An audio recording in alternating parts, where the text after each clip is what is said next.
साधन विडमो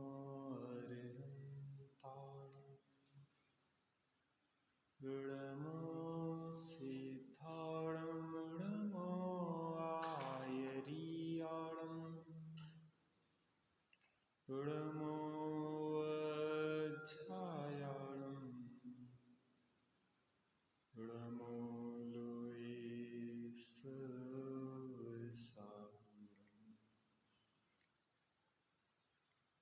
मंगलमय मंगलकरण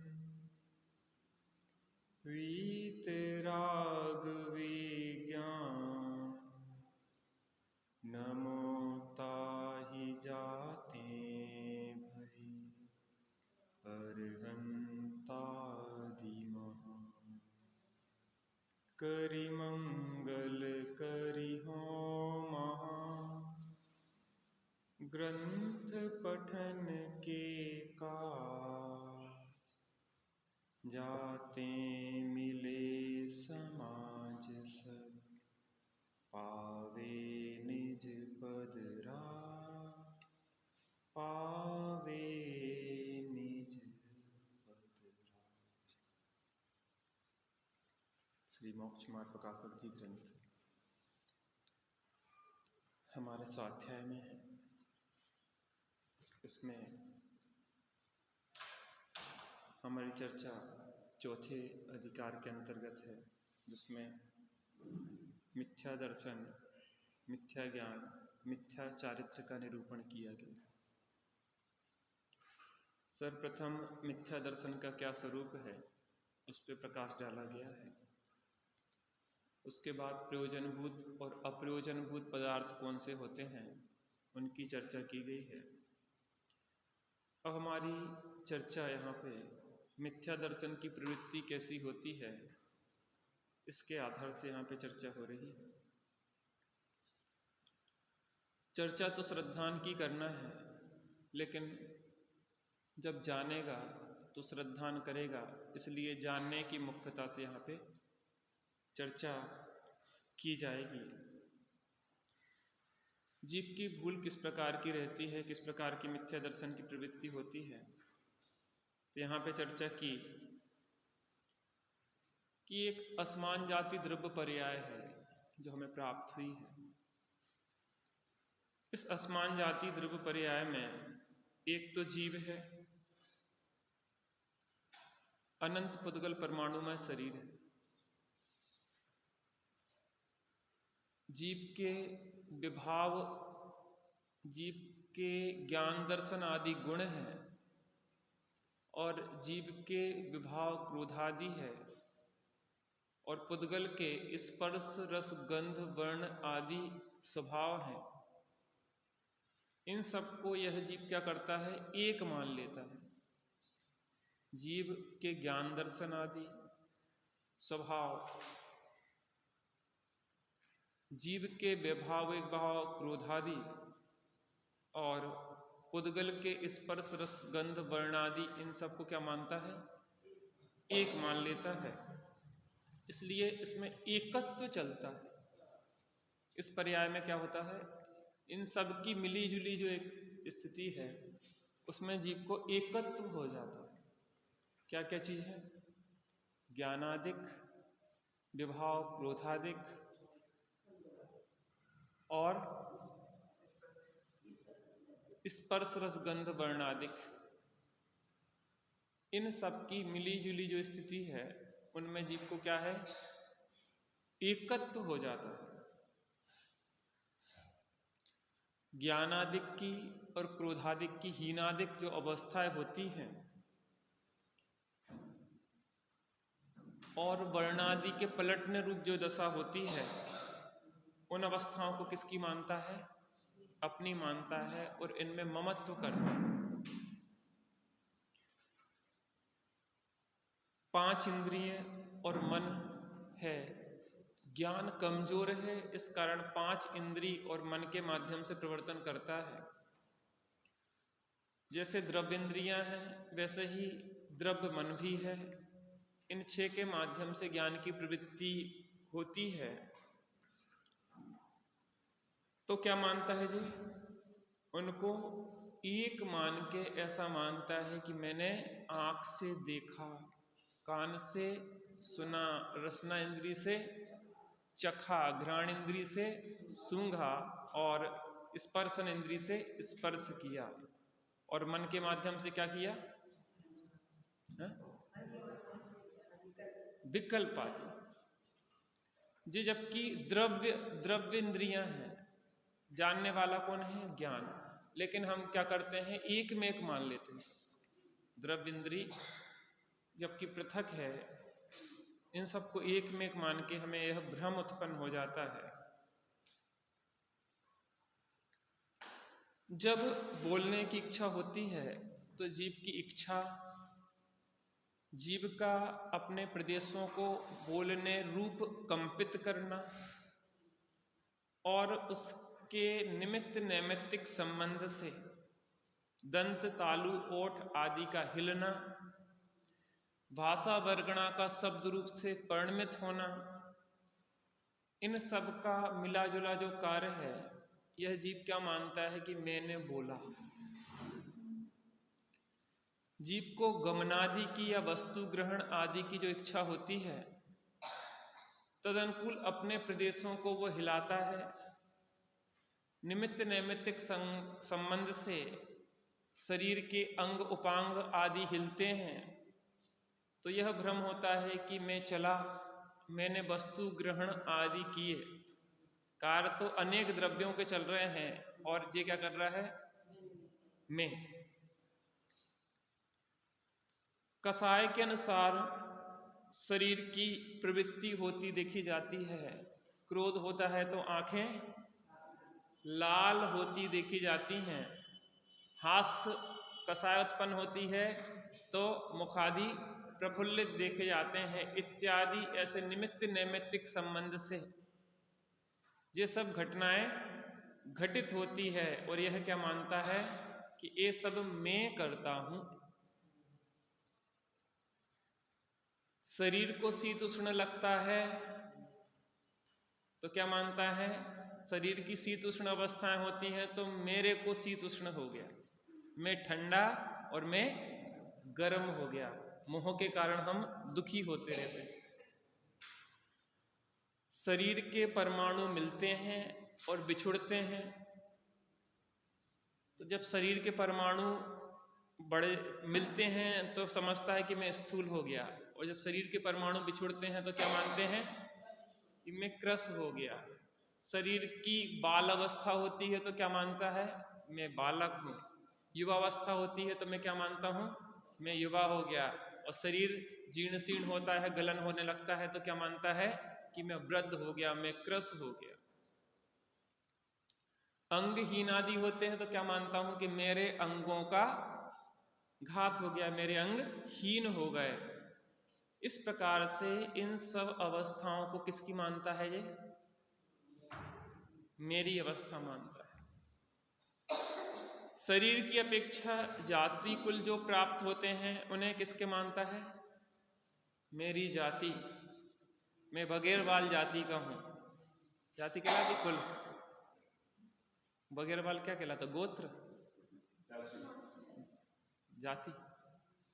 मैं बगैरवाल हूं। हम लोगों को सिंघई बोलते, सिंघई। परिवार, परिवार कहलाते ना, परिवार, परिवार। तो मैं परिवार। तो किस किस अपेक्षा से चल रहे हैं जी? गोत्र कुल आदि से बाहर की उपाधियां हैं। इनको क्या मानते हैं कि मेरी किसकी हो गई? बगैरवाल लोगों की संख्या बढ़ गई तो क्या लगता है कि हमारा संगठन मजबूत हो गया। परिवार वालों की संख्या बढ़ गई तो हमारा संगठन मजबूत हो गया। तुम्हारा संगठन क्या? तुम्हारा संगठन तो तुम्हारे अनंत गुण और असंख्यात प्रदेश है, उनमें अपनी पकड़ मजबूत हो, उनमें एकत्व ममत्व हो, उनके प्रति ही कर्तृत्व भोक्तत्व हो तो संगठन मजबूत होगा। नहीं तो हम बाहर में ही पकड़ मजबूत हो जाती है भ्रम से।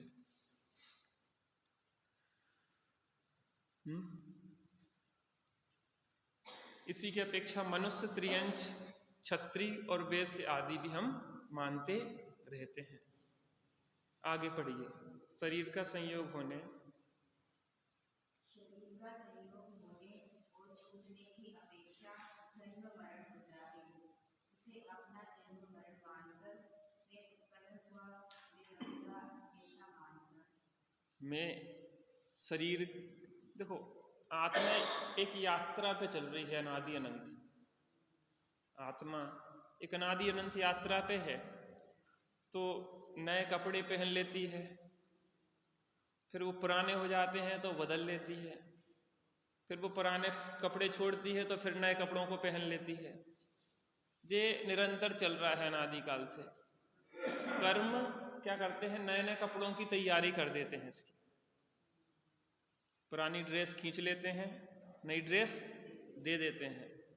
और इसी मोक्ष में प्रकाशक जी में एक दृष्टांत दिया, जैसे किसी पागल को किसी ने कपड़े पहनाए, चाचा किसी पागल को किसी भद्र पुरुष ने कपड़े पहनाए। किसको पहनाए? पागल को। पहनाए किसने? किसी व्यक्ति ने पहनाए। तो वो कपड़े जो हैं वो किसके अधीन है? पहनाने वाले के अधीन है कि इस पागल के अधीन है? माता, कपड़े किसके अधीन है? अरे आप जो समझो कि ठंड का मौसम है, आपके बाहर कोई पागल घूमता रहता है, कपड़े उसके पास नहीं है, तो आपने दया करके कपड़े पहना दिए उसको दया करके। एक आपने उसको कंबल दे दिया, तो वो कंबल किसने दिया? आपने। किसको दिया? पागल को। अधिकार किसका है उस पे? जिसने दिया। वो अधीन किसके है? देने वाले के कि पागल के? तो जिसने पहनाया वो खींच भी सकता है। अरे आपने देखा कि अब इस पागल का कंबल गंदा हो गया, तो आपने उसका निकाल के धो दिया या दूसरा दे दिया। पुराना हो गया है, गंदा हो गया है, तो पागल को उस कंबल से प्रेम हो जाए, पुराने वाले से, वो रोए चिल्लाए, तो उसमें इसकी समझदारी है कि मूर्खता है? माता, किसके अधीन था वो? देने वाले के, पहनाने वाले के। उस पागल ने क्या समझ लिया? मेरा अधिकार है। ऐसे ही इस कपड़े को देने वाला नाम कर्म है। आयु कर्म इसके लिए टाइम लिमिट सेट करता है। नाम कर्म नाना प्रकार की रचनाएं करता है, क्या क्या प्रकार का स्ट्रक्चर जो तैयार होगा। इंजीनियर है वो, चाचा इंजीनियर है, वो बिल्डिंग को तैयार कर रहा है नाना प्रकार से। अनेक प्रकार की बिल्डिंगें तैयार करता रहता है, किसी की कैसी तैयार करता है, किसी की कैसी तैयार करता है। आयु कर्म क्या करता है? उतने समय तक की उसकी, कितने तक समय तक की मियाद रहेगी उसकी, वो निश्चित करता है। गोत्र कर्म ऊंचे नीची कैसे स्थान पे बिल्डिंग बनेगी, वो अच्छी जगह पे बनेगी कि म्लेच्छों के मोहल्ले में बनेगी, कहाँ पे बनेगी? आयु, नाम, गोत्र और वेदनीय, वो साता असाता जैसे कर्म बांधे हैं उस तरीके की परिस्थितियां वो बनाएगी। ज्ञानावरण दर्शनावरण, ज्ञान दर्शन की हीनादिकता कैसी रहेगी वो निश्चित करेगी। मोह कर्म मिथ्या तो कसाय आदि भाव रूप प्राण फूक देंगे उसमें। और अंतराय, दान लाभ भोग उपभोग वीर की क्या स्थिति बनेगी, वो अपने कर्म के अनुसार व्यवस्था देंगे। तो ये सब व्यवस्था कौन दे रहा है? करने वाला कौन है? कर्म। और ये क्या मान रहा है? मेरा शरीर, मेरा शरीर, मेरी जो जो जो पूरी स्ट्रक्चर, जो जो चीजें मिली हैं, ज्ञान की हीनादिकता, वो ज्ञानावर्ण दर्शनावर्ण का काम है। मिथ्यात्व कसाय आदि रूप वर्णन हो रहा है, नीच उच्च कुल मिल रहा है। शरीर की स्थितियां कैसी हैं? किसी की आंखें तेज हैं, किसी की कम दिखता है, किसी के शरीर मोटा है, किसी का पतला है, किसी की आवाज अच्छी है, किसी की बुरी है। यश कीर्ति है, इस कीर्ति, सब चीजें सेट कर रहे हो। सेट करने वाला कौन है? कर्म विधाता है इसका। इसको निर्माण करने वाला भगवान कौन है? कर्म। कर्म की तरफ से चर्चा कर रहे हैं ना, वो भाव अभी तो द्रव्य कर्म की चर्चा कर रहे हैं, क्योंकि वो पूर्व के भाव कर्मों से बने हैं, तो मूल पीछे जाएं तो वो भाव कर्म पीछे खड़े हैं, लेकिन अभी तो करने वाले कौन है? कर्म। तो ये जीव अनादि अनंत एक यात्रा पे निकला है। उस अनादि अनंत यात्रा में नए पुराने कपड़े मिले, नए वो पुराने हुए, फिर उसने कर्म ने कपड़े छुड़ाए पुराने और फिर नए पहना दिए, फिर छुड़ाए फिर नए पहना दिए। कैसे कपड़े पहनाएगा वो? मनुष्य के पहनाएगा कि त्रियंश के पहनाएगा कि देव के पहनाएगा कि नारकी के पहनाएगा कि स्त्री के पहनाएगा कि पुरुष के पहनाएगा कि नपुंसक के पहनाएगा? सब कर्म जो है उनके अनुसार सब व्यवस्थाएं सेट होती है। तो क्या मानता है जी कि शरीर का संयोग हुआ तो मैंने माना जन्म। किसका जन्म हुआ? जन्म हुआ आत्मा का। आत्मा का जन्म हुआ, नया शरीर मिल गया तो मेरा जन्म हो गया, शरीर छूट गया तो मेरा मरण हो गया। नए कपड़े पहन लिए तो मैं जन्म ले लिया, और कपड़े छूट गए तो मेरा मरण हो गया। रोज हम कपड़े बदलते ना, सुबह कपड़े पहन के आए, आज जो कपड़े पहने आज दिन भर पहने, कल दूसरे पहन लेंगे। तो कपड़ों के बदलने से क्या व्यक्ति बदल जाता है? ऐसे ही जो कपड़े बदल गए, नए मिल गए तो जन्म, और छूट गए तो मरण। लेकिन भ्रम में ऐसा ही लगता है कि जो पर्याय प्राप्त होती है उस पर्याय को ही अपना सर्वस्व मान लेता है। आगे पढ़िए। तथा शरीर ही की अपेक्षा अन्य वस्तुओं से नाता मानता है, जिनके द्वारा शरीर की उत्पत्ति हुई उन्हें अपने माता पिता मानता है। शरीर को रमण कराए उसे अपनी रमणी मानता है। जो शरीर से उत्पन्न हुआ उसे अपना पुत्र मानता है। जो शरीर को उपकारी हो उसे मित्र मानता है। जो शरीर का बुरा करे उसे शत्रु मानता है। इत्यादि मानना है। हमारा संबंध जो भी हम स्थापित करते हैं किसके आधार से करते हैं? शरीर के आधार से। पहले चर्चा करके आया ना, इस शरीर में एकत्व ममत्व चल रहा है। एकत्व माने ये मैं हूं, ये मेरे हैं, एकत्व ममत्व। कर्तृत्व भोक्तृत्व चल रहा है, मैं इसका करता हूं, मैं इसका भोगता हूं। परद्रव्य में एकत्व ममत्व कर्तृत्व भोक्तृत्व अनंत संसार का कारण है, और अपने में ही एकत्व ममत्व कर्तृत्व और भोक्तृत्व अनंत संसार के अभाव का कारण है।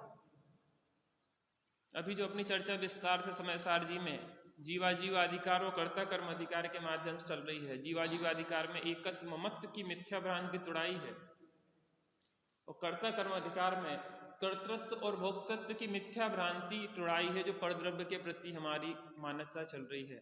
और अपने में ही एकत्व ममत्व और कर्तृत्व भोक्तृत्व बताया है कि तू आत्मा है, तेरे ज्ञानादि अनंत गुण हैं, तू उनका ही करता है और उन्हीं का भोगता है। तो शरीर देखो, सेंटर में हम क्या रख रहे हैं?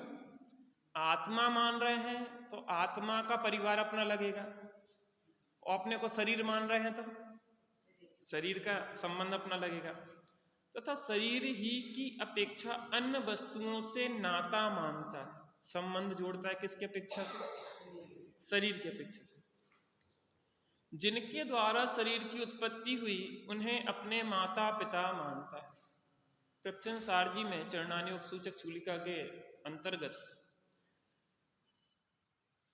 वहां चर्चा आई कि किस प्रकार से जो दीक्षार्थी है वह अपने माता पिता परिवार कुटुंब से विदा ले।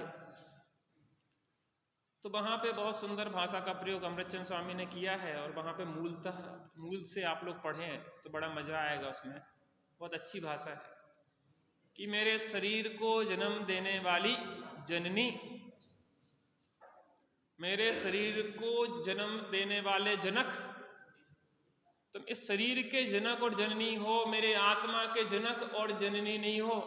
मैं अनादि जनक और अनादि जननी के पास जा रहा हूं। चाचा, आपने किसको जन्म दिया? शरीर को। आपके माध्यम से आपका जो पुत्र उत्पन्न हुआ, बच्चे उत्पन्न हुए, जो संतान उत्पन्न हुई, तो इस शरीर को जन्म दिया को आत्मा को जन्म दिया? शरीर के जनक और जननी है कि आत्मा के जनक और जननी है? अरे आत्मा नया उत्पन्न थोड़ी ना हुआ, मैं तो अपने अनादि जनक।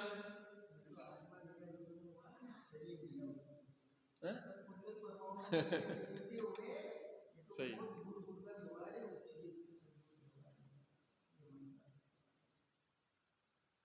उपचरित असद्भुत व्यवहार में की अपेक्षा माता पिता, अनुपचरित असद्भुत व्यवहार की अपेक्षा शरीर।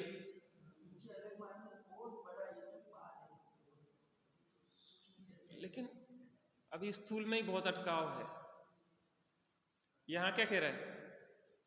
जिनके द्वारा शरीर की उत्पत्ति हुई उन्हें माता पिता मानता है। देखो, बात स्थूल करें या सूक्ष्म करें वो महत्वपूर्ण नहीं है, मान्यता हमारी कैसी बैठी है। देखो, आचार्य जो भावलिंगी संत हैं, प्रथमान योग के ग्रंथ लिख रहे हैं, बहुत सामान्य सी चर्चाएं कर रहे हैं, कथानक लिख रहे हैं, सीता के सौंदर्य का वर्णन कर रहे हैं, नगर उपवन का वर्णन कर रहे हैं, लेकिन अंदर में तीन कसाय के अभाव रूप प्रचुर स्वसंवेदन रूप दशा हर अंतर अंतर मुहूर्त में हो रही है। चर्चा स्थूल सूक्ष्म की नहीं, बात महत्वपूर्ण उतनी नहीं है, बात है अंदर की मान्यता कैसी है। हमारी मान्यता वेद विज्ञान पूर्वक चल रही है, तो जीवन भर उपदेश ना भी दें तो स्मास भिन्नम वाले शिवभूति मुनिराज है, उनका क्षोभसम नहीं था, लेकिन अंदर में भेद विज्ञान पूरा था। तीन कसाय के भाव रूप पूरा स्वसंवेदन आनंद ले रहे थे, और वेद विज्ञान करते हुए अंतर मुहूर्त में केवल ज्ञान ले। अंजन चोर नहीं बता, जो थे वो मुनि दशा को धारण किया, उन्हें नहीं बता पाए, वो उतना नहीं समझ पढ़ा होगा, लेकिन अंदर में वो सूक्ष्म भेद विज्ञान की है। जिन परम पेनी सुबुद छेनी डार अंतर भेदिया, और वर्णादि और रागादि ते निज भाव को न्यारा किया। वो वर्णादि और रागादि से भिन्न अपने चेतन भाव की अनुभूति, वो फीलिंग, वो आत्मा का उपयोगवान से जुड़ा, वो अतीन्द्रिय आनंद का वेदन हुआ, वो फीलिंग, वो हमें अतीन्द्रिय आनंद को देने वाली है। तो वो एक शब्दों में समझेंगे, बुद्धि के धरातल पर निर्णय करेंगे, और फिर उसको अनुभूति के तल पे उतारेंगे। और जब वो उपयोगवान से उस भेद विज्ञान पूर्वक जुड़ जाता है, तो वो जो अतीन्द्रिय आनंद का वेदन होता है वो उसका रिजल्ट होता है। तो यहाँ पे हम इतने स्थूल उसमें अटके हुए हैं, जे मेरी माता है, जे पिता है, कहने वाले में दिक्कत कोई नहीं है, लेकिन हमें अंदर में धारणा बैठी इतनी गहराई से, इससे बाहर निकल ही नहीं पा रहे। मैं शरीर, मेरे जनक, मेरी जननी, इसी में चल रही है। जो शरीर को रमण कराए वह मेरी रमणी। प्रभचंद सार जी में अमृतचंद स्वामी कहते हैं कि तू इस शरीर की रमणी है, मुझे रमण कराने वाली नहीं है। मैं अपनी उस मुक्ति रमणी के पास जा रहा हूं। मुक्ति सुंदरी, इस जहां की तो बधुएं अनेकों बरी, मुक्ता रानी ना अब तक मेरे मन बसी, जिसने उसको भरा इस जहां की धरा पर ना आना। मैं अपनी शाश्वत रमणी के पास जा रहा हूं। उसे अपनी रमणी मानता है, जो शरीर से उत्पन्न हुआ उसे अपना पुत्र मानता है। किससे उत्पन्न हुआ? शरीर के माध्यम से जिसकी उत्पत्ति हुई पुत्र पुत्र आदि की, पुत्री आदि की, ये मेरा पुत्र और ये मेरी पुत्री। जो शरीर को उपकारी हो उसे मित्र मानता है। मित्र जो है लोक में किसके उपकारी होते हैं? इस वर्तमान पर्याय रूप जो अवस्था बनी है वो किसका उपकार करेंगे? शरीर का। मैंने आपको एक दृष्टांत बताया था कि एक व्यक्ति आधी रात को अपने मित्र के पास गया। आधी रात को 10 मिनट बाद उसने गेट खोला और एक हाथ में तलवार और एक हाथ में असरफियों की थैली लिए खड़ा था। मैंने क्यों, क्या समस्या है? कि समस्याएं दो प्रकार की हो सकती हैं। आधी रात को कोई मित्र किसी मित्र के घर आए तो कोई विशिष्ट बात हो गई, कोई समस्या होगी। समस्याएं दो प्रकार की होती हैं, या तो आर्थिक या शत्रुगत। अगर आर्थिक है तो यह स्वर्ण मुद्राओं की थैलियां ले जाओ, और शत्रुगत है तो ये तलवार में लेके चलता हूं तुम्हारी रक्षा के लिए। लेकिन मैं ये पूछ रहा हूं, आर्थिक या शत्रुगत जो समस्याओं का समाधान वो मित्र दे रहा है, वो इस पर्यायजन नहीं दे रहा है, पारलौकिक समाधान नहीं है उसमें। मित्र जो उपकार करता है इस वर्तमान पर्याय का उपकार करता है, पारलौकिक उपकार नहीं कर रहा। लौकिक मित्र की बात कर रहा हूं। जो शरीर का बुरा करे उसे शत्रु मानता है, इत्यादि रूप मानता है, इत्यादि रूप मानना होता है। अहित किसका होगा? किसका हित होगा? शत्रु अगर नाश करेगा तो किसका करेगा? इस पर्याय का। जो भी क्षति पहुंचाएगा किसको पहुंचाएगा? इस पर्याय को। तो वो शत्रु जिसे हमने मान रखा है उससे शत्रुता का संबंध भी तो इस पर्याय से ही है। और जब हम इस पर्याय को अपना मानते हैं तो पर्याय के लिए जो अहितकारी है वो हमें शत्रु दिखाई देता है। इस पर्याय के लिए अहितकारी है, इस पर्याय के नाश का जो निमित्त बनता है वो हमें अहितकारी या शत्रु दिखाई देता है। इस पर्याय के लिए उपकारी होता है वो हमें मित्र दिखाई देता है। पूरे संबंध कैसे हैं? इस शरीर की ही की अपेक्षा अन्य वस्तुओं से नाता मानता है। आगे पढ़िए।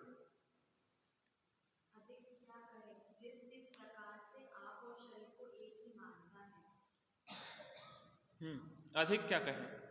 जिस प्रकार माने नाना प्रकार से हमारे अंदर जो जो इस शरीर के प्रति,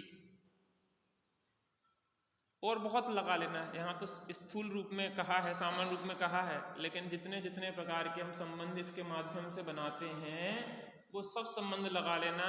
तो क्या कह रहे हैं? जिस प्रकार से आप और शरीर को एक ही मानता है। हमारे साथ ऐसा तो नहीं हो रहा। यहाँ पे डॉक्टर लक्षण बता रहा है बीमारी के। चाचा क्या है क्या? बीमारी के लक्षण बता रहा है। अब ऐसी बीमारी अगर अपने में हो तो उसको समझ के जो आचार्य देव भी इलाज बताएंगे, ज्ञानी जन इलाज बताएंगे, उसको इलाज को करके उस बीमारी से मुक्त हो जाना। और ऐसी बीमारी नहीं हो तो कोई बात नहीं, आपकी बात थोड़ी ना चल रही। तो जिसको बीमारी हो वो अपना इलाज करे। हाँ आगे।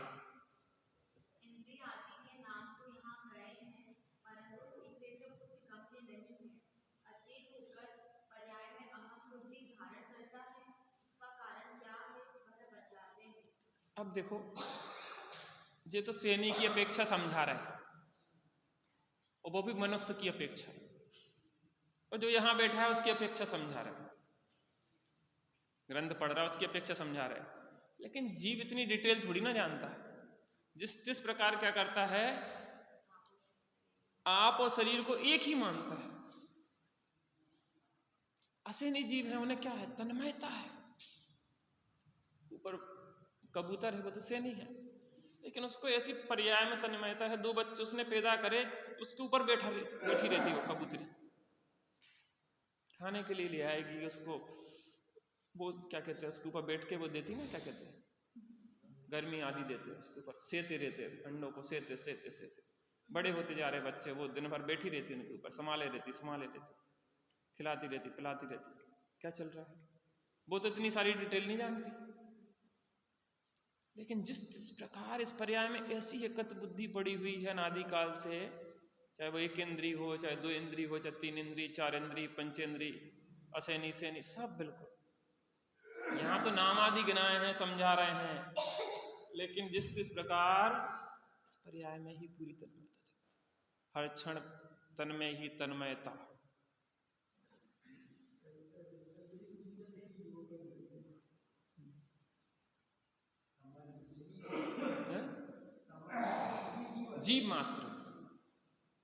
जीव मात्र की जो अनादि काल की भूल है, वो सब इंद्रियादि के नाम तो यहाँ कहे हैं, परंतु इसे कुछ भी गम्य नहीं है।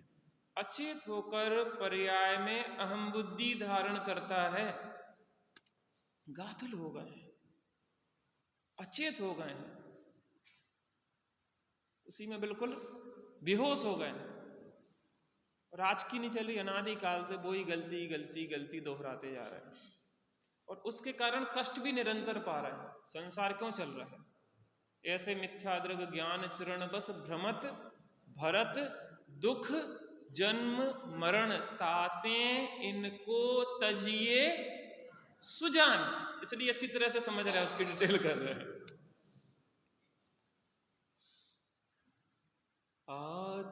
आत्मचिंतन का ये समय आया, पाके नर तन क्या खोया क्या पाया।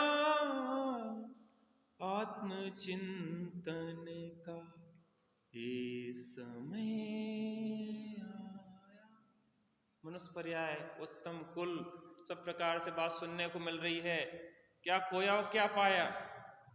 अरे मिथ्या दर्शन मिथ्या ज्ञान मिथ्या चारित्र को खो, और सम्यक दर्शन सम्यक ज्ञान सम्यक चारित्र को पाओ, तो इस पर्याय की प्राप्ति का कुछ लाभ है। आगे पढ़िए। इस आत्मा को अनादि से इंद्रिय ज्ञान है, उससे आप स्वयं अमूर्तिक है, परंतु भाषित नहीं होता, परंतु शरीर मूर्तिक है, वही भाषित होता है। और आत्मा किसी को आप रूप जानकर अहम बुद्धि धारण करे ही करे। अतः जब आप पृथक भाषित नहीं हुआ, तब उनके समुदाय पर्याय में अहम बुद्धि धारण करता है। देखो, एक प्रश्न खड़ा हो सकता है कि जीव मात्र को एक साथ भ्रम कैसे हो सकता है? माने 2-4 थोड़े से गिने चुने छोड़ दें ज्ञानी जन, अनंत की संख्या में 2-4 जैसे ही हैं वो, उन 2-4 को छोड़ दें तो सामूहिक भ्रम कैसे उत्पन्न हो गया है? एक प्रश्न खड़ा होता कि नहीं होता? इतने सारे लोग गलत, लोकतंत्र है, बहुमत का जमाना है, और बहुमत किसके पक्ष में है? चाचा विकास भैया के पिताजी, बहुमत किसके हाथ में है? हमारा। 2-4 लोग कहते हैं तो कहने दो, हम तो बड़े आनंद में। चाचा आनंद है ना? कोई समस्या आपको है?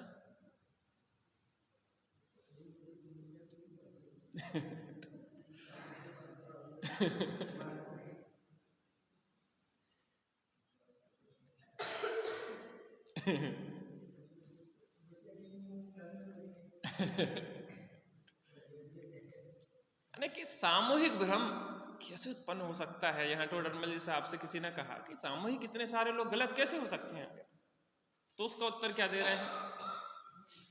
इस आत्मा को अनादि से इंद्रिय ज्ञान है।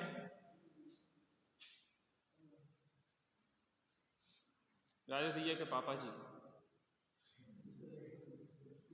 अनादि काल से इस जीव को क्या है? इंद्रिय ज्ञान है।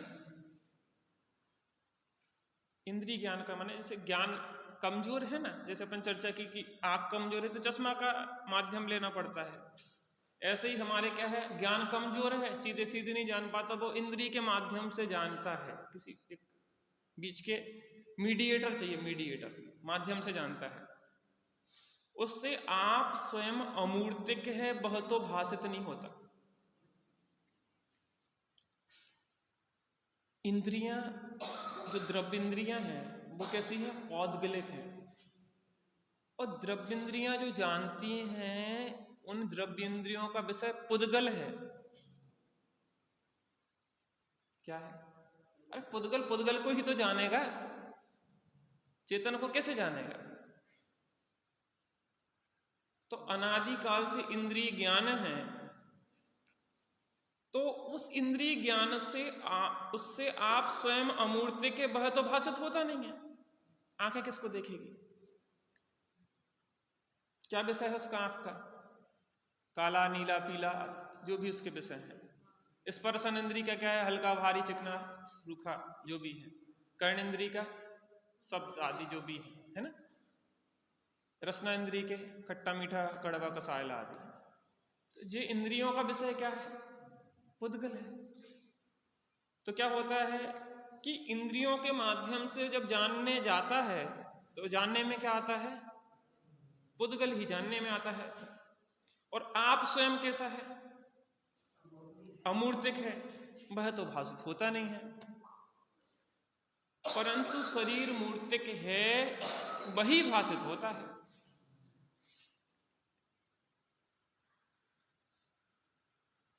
आप कौन है? अमूर्तिक प्रदेशों का पुंज, प्रसिद्ध ज्ञानादि गुणों का धारी, अनादि निधन वस्तु आप स्वयं है। मूर्तिक पुद्गलों का पिंड, जिनका नवीन संयोग हुआ है, ऐसा ये जड़ पुद्गल है। तो आप तो अमूर्तिक प्रदेशों का पुंज है, लेकिन ये पुद्गल की जो रचना है इंद्रियां, वो जानती किसको है? मूर्तिक प्रदेशों के पुंज को जानती है। और उसका विषय अमूर्तिक है नहीं। तो यहां कह रहे हैं,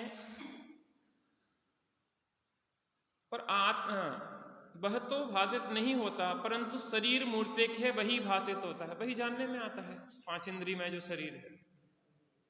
और आत्मा किसी को आप रूप जानकर अहम बुद्धि धारण करे ही करे।